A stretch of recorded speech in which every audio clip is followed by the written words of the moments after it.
Shantelle. Thank you. Elizabeth, you're on. Before we get started, am I seeing that Bruce on here is my timer? So I should be looking at him for a color. Yes. All right, let's get going. So Shantelle, I must start off, of course, by saying you did not obfuscate the message you were trying to deliver. That one in there.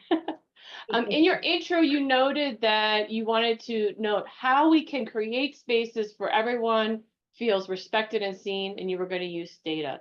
This was what you were going to do for us today, and the purpose of your speech today. You nailed it. Just gotta say, you really nailed it. You started off with a great real life story. So not only are you just telling me something, but you experienced it. And then you backed it up with an image to help show us, like, look what I'm dealing with here. Like, that was very powerful. You then brought in the audience by saying, hey, have you ever felt this way? Have you felt left out? Have you ever felt unheard? And so now it gives that audience that ability to come be with you. Like, oh, I remember that time. That was bad. So now we had that emotional connection, and you're really starting to persuade us to come along with you as you have this story.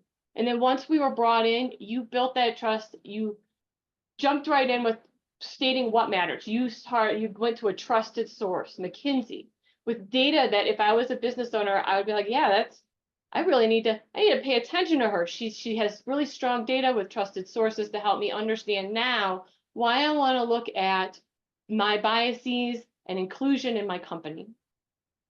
You went then into your 2 points, and you stated these points initially. You want to be aware of your awareness, have all of your preferences and biases, and you want to have empathy. You explained what those were.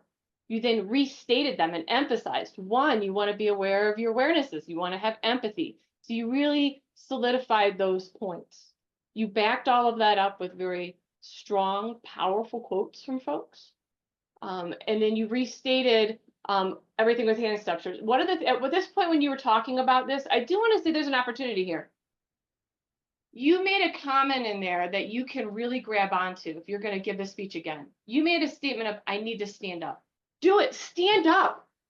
Move your voice with it too. That is such a powerful opportunity you have right there that you can jump on. But all of this was delivered with one thing I really love about your speech, which is your voice. You really emphasize things appropriately at the right times and have such a strong, convincing, powerful voice. I just love listening to that emotion. I did look around the room the best I could. Everyone looked really engaged. I saw some head nodding. Your use of the lectern was good. You didn't become really stiff while you were there, but you do sway back and forth a little bit.